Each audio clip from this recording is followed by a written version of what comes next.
Hello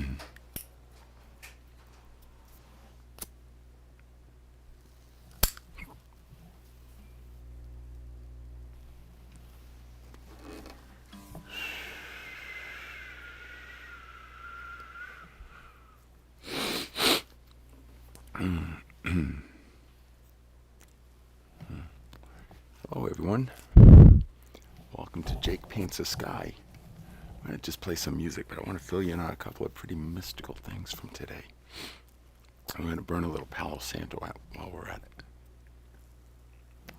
And hold for 1 second. I've got some new crystals I want to get lined up here.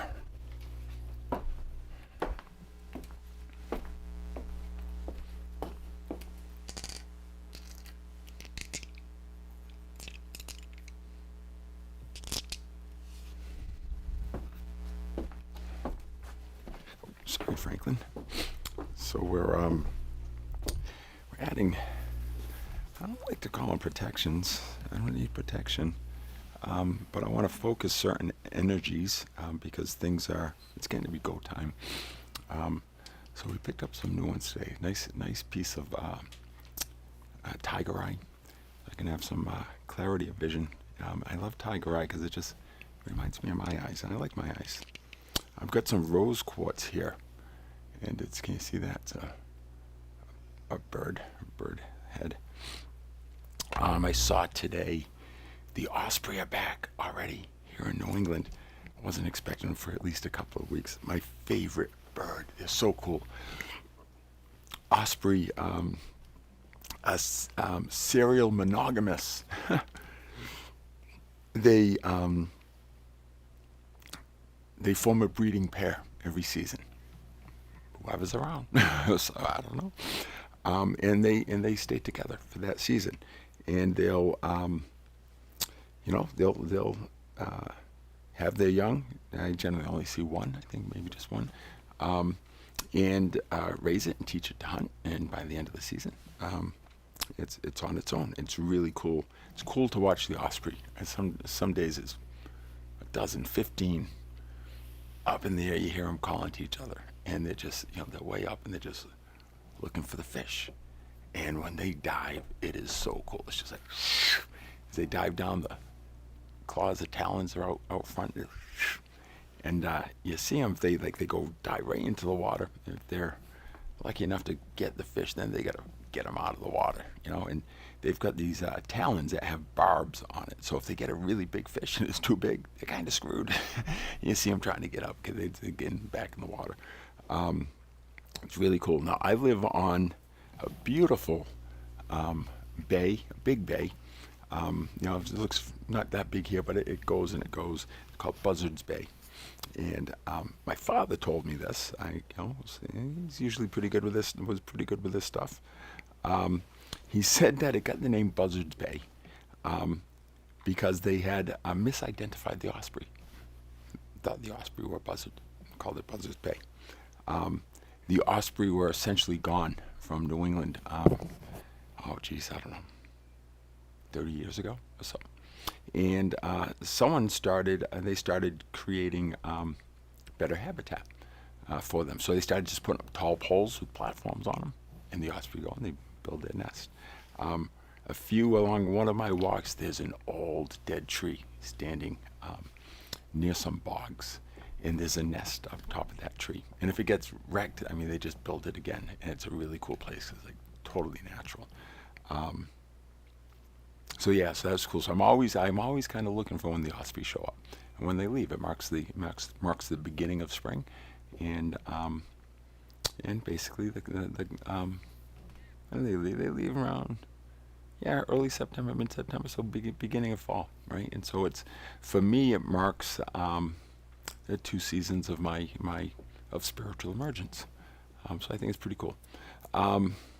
So the bird and obviously rose quartz, heart-centric. I wanted to get some purple amethyst. So I got this. It's just this cool, and I have these around, but we need some different juju. And this one, Mercy has set up a perimeter on my home. He's planted the amethyst and so forth.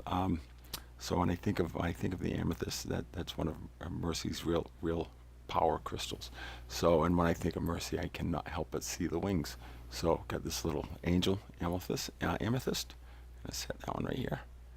And let's see, we got the other amethyst. We're gonna put it right here.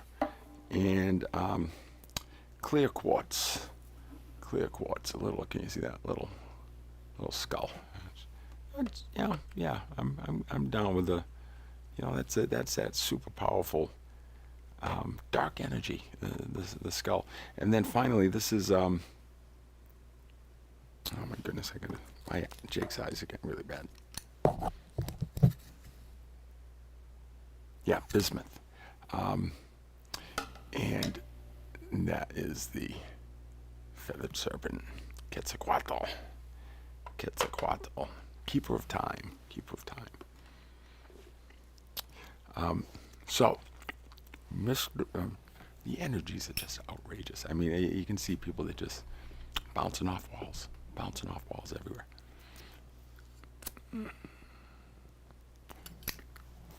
You can feel it. You can see it in how people are. You can just see it in the human behavior. Super clear, super clear to these eyes. So anyway, I did an undressed this morning, and had a bit of a riff on there. Things were just flowing, and I'm just witnessing what's going on with my siblings. And I know what they're carrying. I know what they're holding. I know what they cannot face. And I know what that does to the physical form. It destroys it. It absolutely destroys it. And I know that pressure is getting tighter and tighter. I'm not putting that pressure on them. This is life unfolding. And it is becoming harder and harder for them to deny that they fucked up. I was not anywhere close to psychotic. And I was very clear that I knew exactly what was going on, and I knew exactly what I needed. And they stripped me of that agency because they thought they knew better. And now they're seeing, this is going to be a tough case to make stick. And they made a lot of missteps along the way. There's a lot. All I need is in writing. It's all in writing. It just makes them look cruel, just absolutely cruel. And it's going to make the world look and say, "What's going on here?" Anyway, that's what I'm seeing. Who knows? So anyways, I said, knowing what it does, I said, I'm getting a real clear picture on what's unfolding and the impact it's going to have on the people around me. And the words just came out. I said, I can see my oldest brother, Paul. I said, I can see him dropping of a heart attack or brain hemorrhage. I can see my sister Kate with a real fast-moving cancer. I said I could see my sister Liz either, ending at her own hand or ending up in jail or in a hospital. This just, I'm not saying I'm wishing these things. This is just what I'm seeing. This is the pattern. It's just the pattern. And my brother Alan, the one who was he was in my circle for the longest, but I finally saw through his delusion, and he can't see me. I can't have that in my field. If you can't see me, you're dangerous to me. If you can't see me, you can't allow me. You can't. If you're going to look at me and say there's something wrong over there, you're dangerous. You have to go. I will not have you. I will not entertain you anywhere in my field at all. And as for my brother Alan, I said, I don't know, bro. I'm praying for a miracle. I don't see how he's going to be able to face it, based on what he's shown, based on his pattern. And yet I know it's eating him up. I've been telling him for over a year and a half that he is working too hard, that he needs to retire, that he was going to drop dead if he didn't. I've been telling him that for a year and a half. He finally has semi-retired. He's getting ready to step out, but I'm afraid it's too late. I really am afraid it's too late. And so I had said those things this morning on the quadcast, and shortly after I got off, I received a text from my brother Alan saying that, I think it was yesterday, he had a pacemaker installed. I said, bro, why are you texting me? What do you want me to do for you? I said, I have no sympathy. I have no sympathetic response. My physiology, I have no sympathetic response. Pure compassion, it does not mean I'm not caring. Sympathy is the gunk of codependence. And, I've been begging him to support me, begging him to stand up and defiantly in my defense against our siblings who have treated him terribly his entire life. They have diminished him, bullied him, shouted him down, made him feel insecure about his capacity to communicate. He's brilliantly neurodivergent. I have been fanning his flame of self-esteem and like, man, brother, I love you and I see you. And he's 10 years older than me. I'm his little brother, right? And I've been like in his court defending him. I'm building him up. And I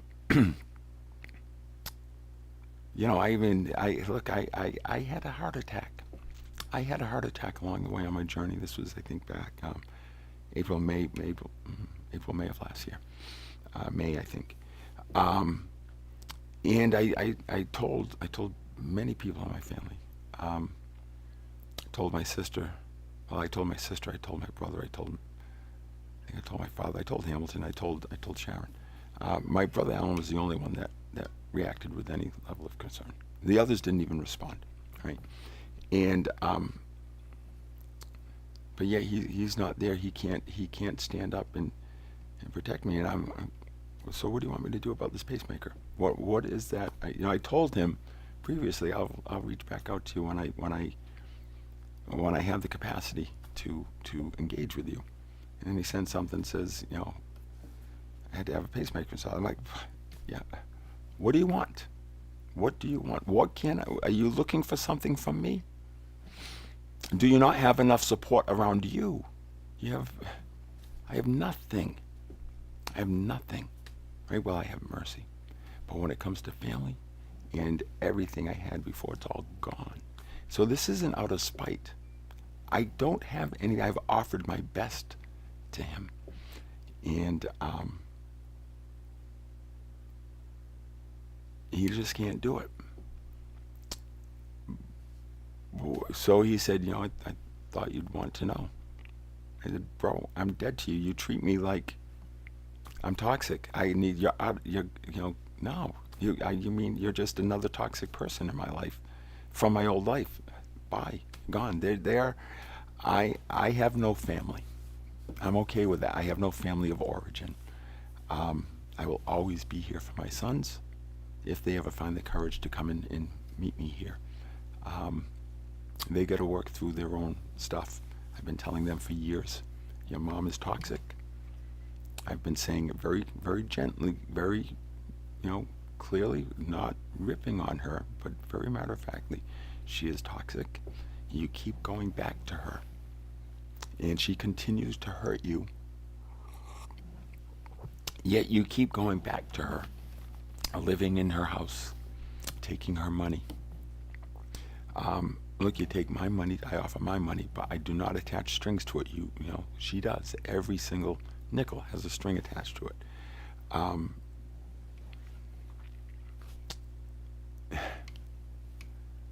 Every holiday, they'll do 6 events with her for Christmas, and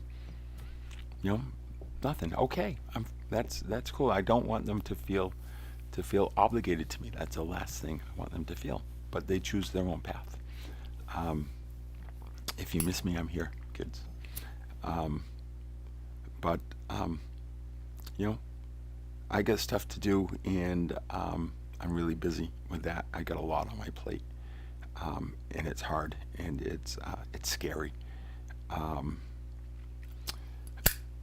Yeah, it's hard, and it's scary.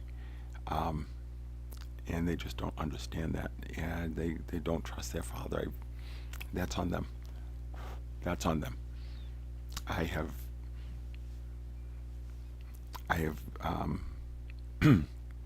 look, they have to find their own trust. You know, they have to find their own trust. If they can trust their mother, they should be able to trust this guy. So, yeah. Okay, so that was mystical.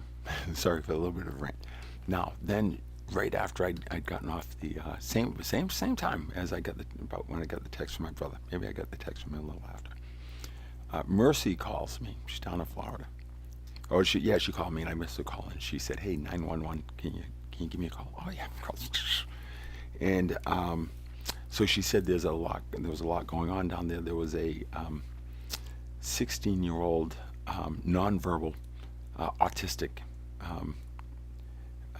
boy who had gone missing.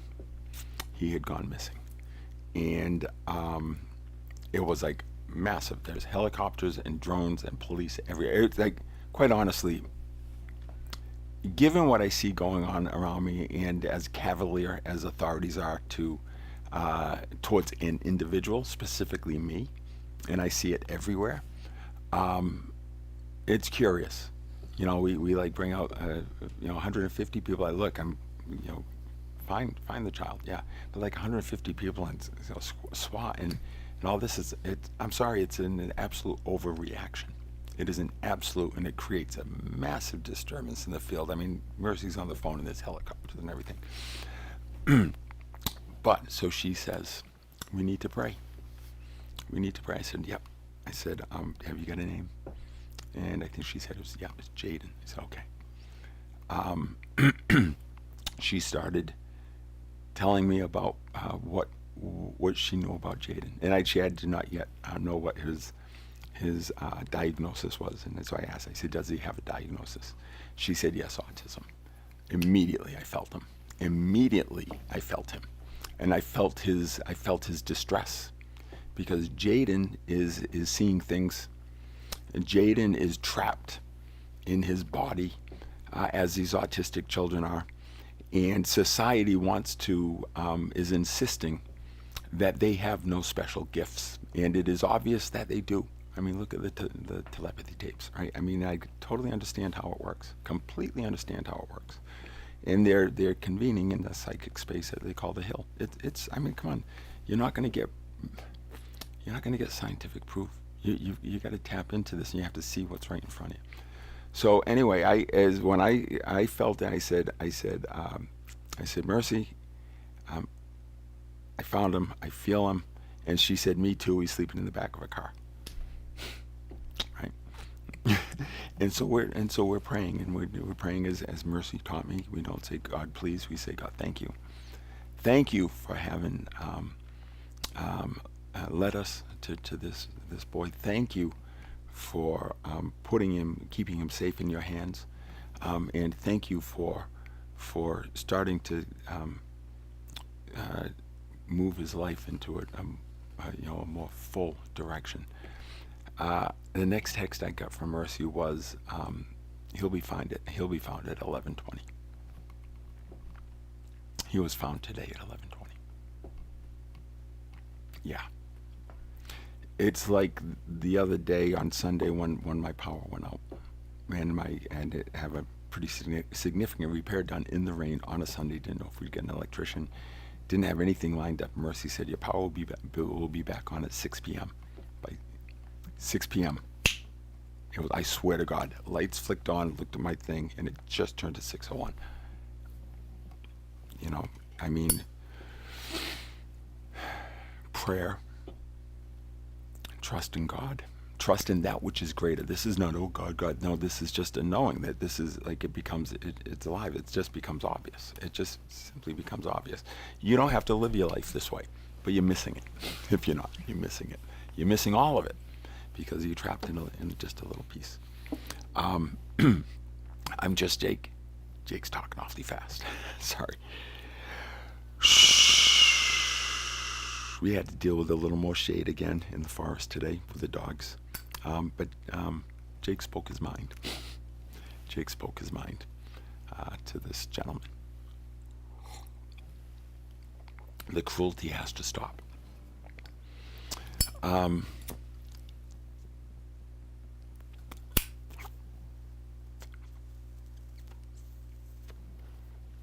we're trying to get mercy to her. Next stop in Colorado, comfortably, and with as little disruption as possible. And so she's got some people, friends and so forth, who are fairly needy. And she's saying, hey, I said, no, I got to keep it here. But no, I can't, no. And they don't get it. So she's found herself a good place to stay. Tonight, she's navigating that perfectly. And man, you should hear her when she's established a boundary. Such a gentle, collie-like energy. Yeah, I would not mess with that. Though I love messing with it. Yeah, it's beautiful. It's just beautiful. Anyway, I'm gonna play one of my favorite old playlists. I don't know if this is what it was exactly. I had a playlist called Reminiscing. It's during the period 2012.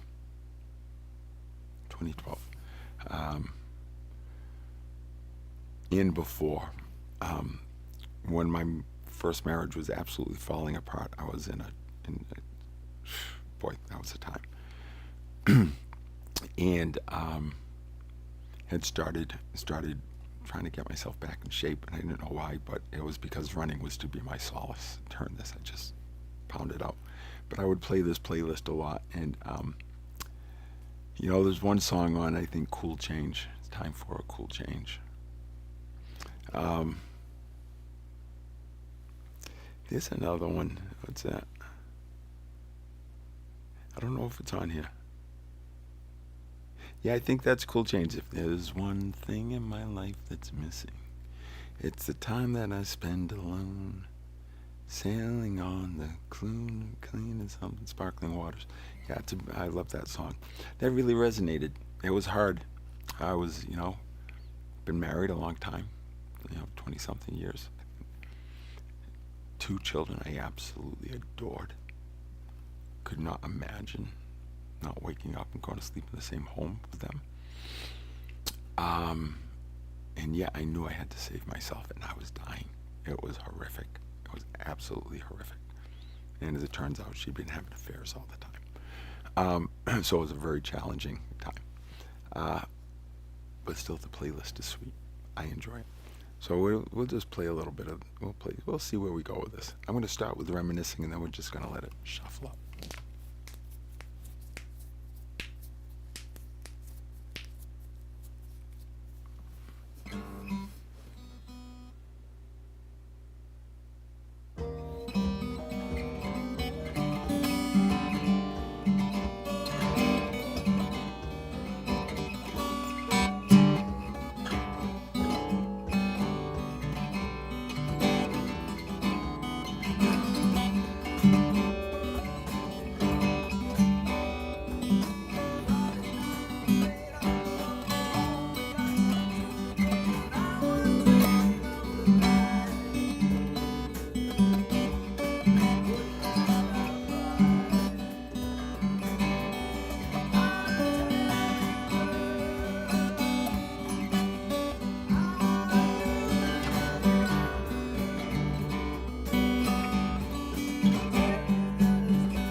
Getting out of relationships is hard.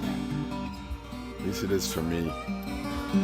I get very attached. I was very codependent for a long time.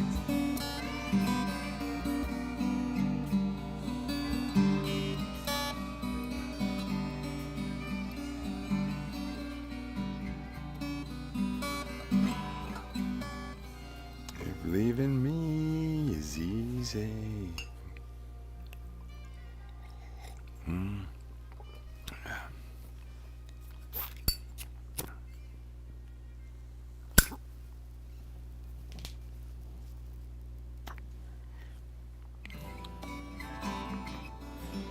I like this firefall. Just remember I love you.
Nice one, Betty.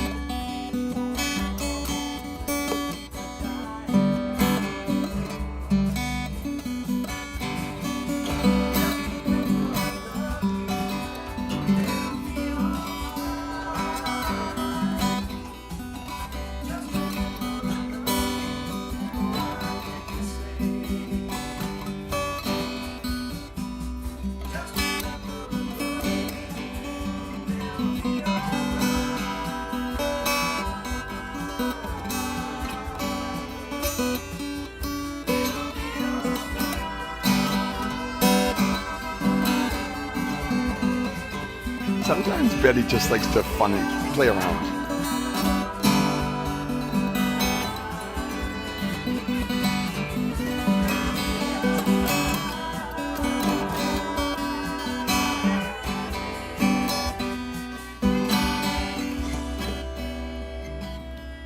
Yeah, she's it's so funny. Sometimes it's like, oh wow, like it just works in with the music, right? And it's kind of like really good, but like this isn't something you would put on an album, right? But she's just having fun, so it's kind of just let Betty do her thing.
highly unlikely.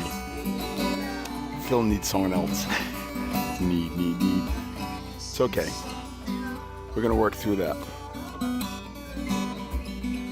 All your relationships can be fixed with allowance. You can have exactly more than what you want, exactly what you need.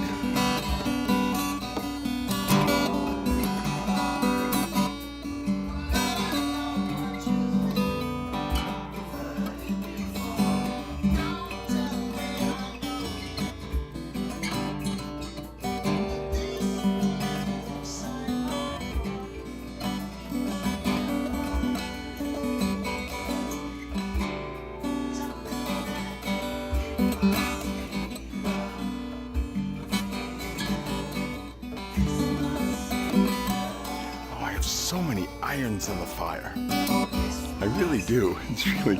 Wait till the LinkedIn shit comes out. Whoa, Ivory Tower. Whee! When, Spirit, say when to drop that bomb.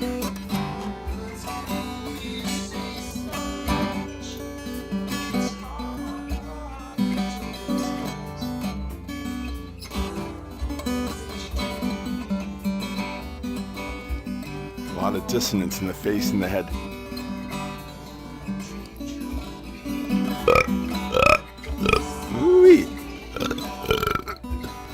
That is not from eating.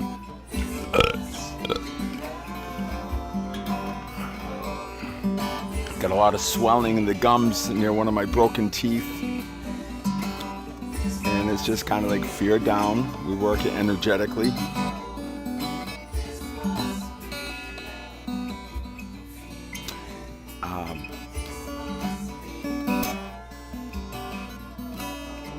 Tooth pain is interesting when you're not freaking out about it.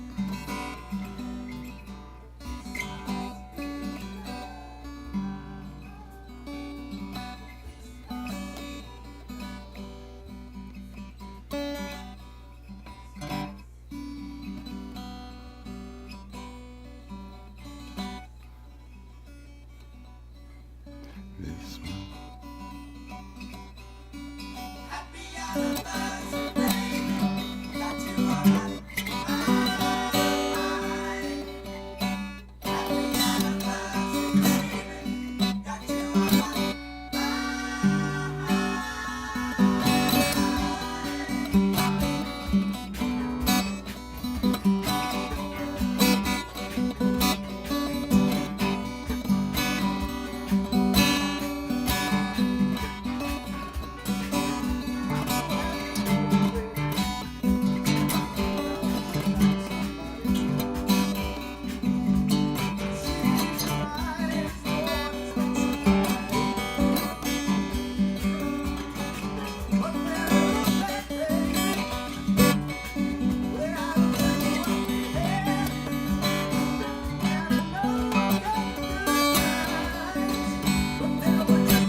was on my forest walk yesterday, out in some beautiful old Wampanoag territory out in Lakeville, I think it was, or Freetown, Betty's Neck.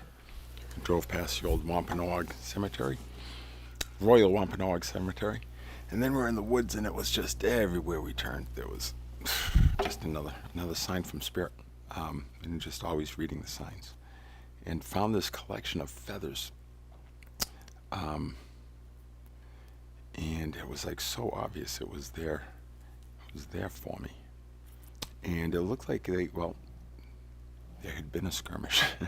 The feathers they're stained with blood, and I really get a strong sense that it was a kind of a bird of prey on another bird on bird call. And spirits there wanted just those feathers in the head. And so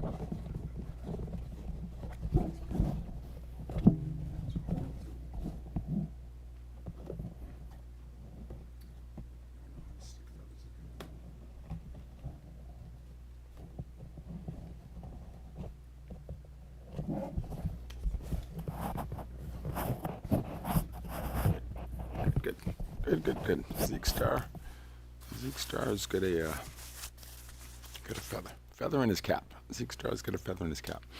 Did I mention I'm just Jake? This is Al and this is Betty. These are the God Sticks.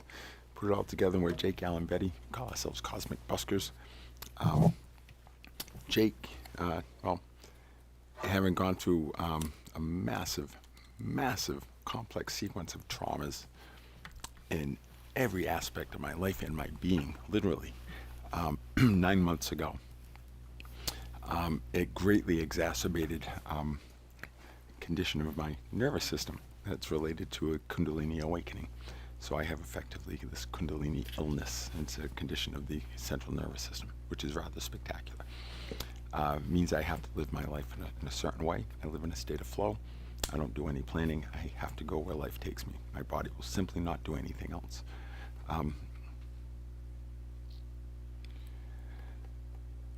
While it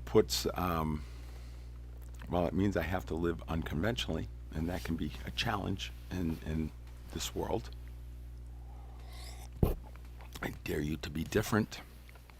It's wonderful. Don't let this dissuade you. I'm walking the path, and I am insisting that this world accommodate a sovereign being living as intended to, as I feel I am intended to as a spawn of this planet. And we're going to have to learn to accommodate that. I am one of you. And soon you're going to be one of me. Yeah, I am literally a different species. And to read about in Richard Rudd's book, put whatever name on it, he calls it Homo Sanctus. I don't know if it's that, Richard. This might be, this is different than what you were seeing, and I'd love to talk to you about that. This is different. There's the embodiment aspect is wow. It's just, yeah. Excuse me. That said, Gene Keys, profound transmission. Profound transmission. Wow. Spot on. I mean, compared to anything else out there, right? And there's, man, and I'm sure Richard's like tuning it up as we go, but I would love to share my insights into it, and I will. I've written a lot on it.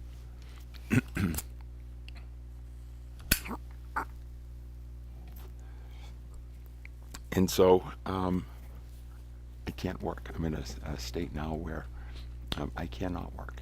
I cannot go out and get a job. I can't. I am disabled to that extent. All I have are my story and some gifts that I've been graced to receive. And it's a whole lot. And I'm hoping the world will find value in it, in all of it, because I have no choice but to offer it for free. It's part of the deal. It's part of the deal.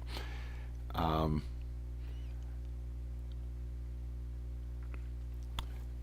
so I opened the guitar case, and you say, when, Jake? When? Soon. Soon. We'll put out a QR code, and I'm asking the world for your support, please. I'm in danger of losing my home, like next month, and it is falling down around me. I'm doing my best. And the world is putting tremendous pressure on me and violating my rights left and right. No, nope, go. We're breaking a conditioning issue with my domesticated dog. Down.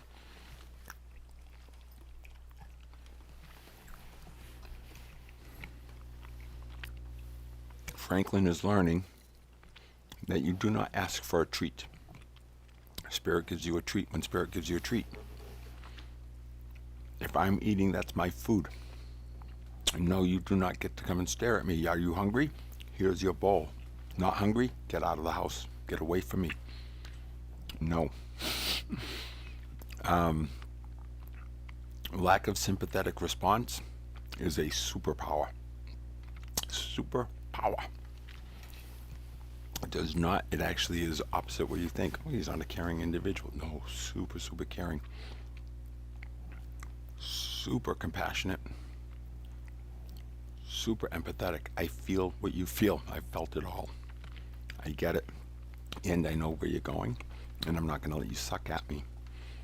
Whatever comes through is going to be what you need. That's how life works. It's not special about me. Everyone is giving everyone else exactly what they need in the moment. You are receiving from life exactly what you need. If you need to have the sniffles, you need to have the sniffles. If you need to have a skin outbreak, you need to have a skin outbreak. Where is it taking you? You need to get curious.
Excuse me, I just dinged. Oh,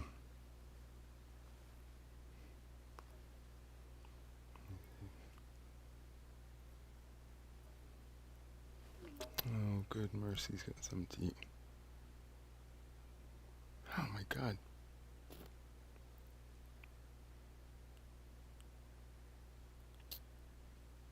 Bummer.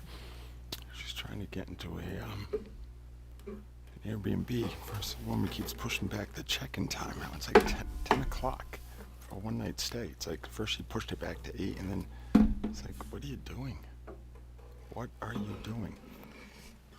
I just have to get her a hotel room or something.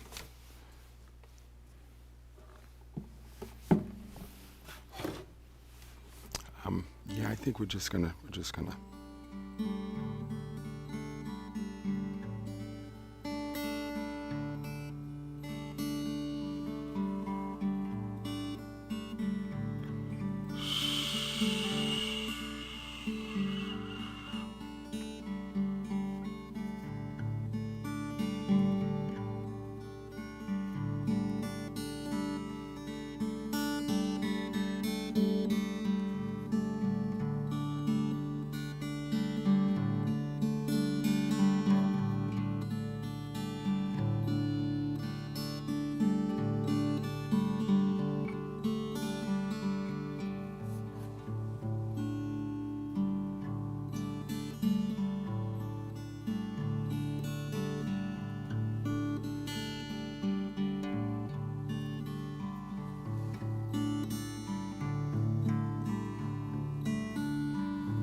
George Martin.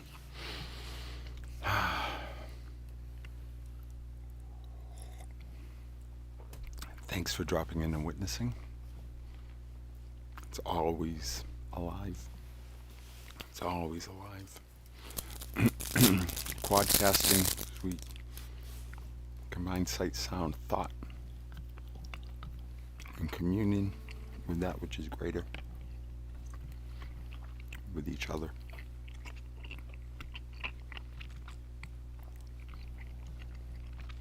Paint the sky as the sun goes down.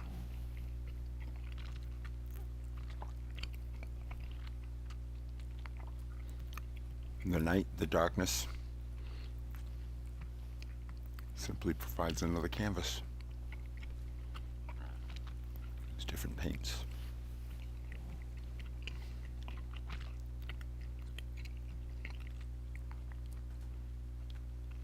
If you're not living in the light and the dark, you're not living.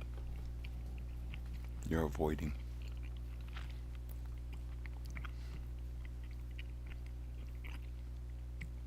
I'm just Jake. This is Al. This is Betty. Put it all together, we're Jake, Al, and Betty. Cosmic Busters. Buskers. I keep saying Busters. Yeah, Cosmic Buster. Dave and Cosmic Buster. Until next time.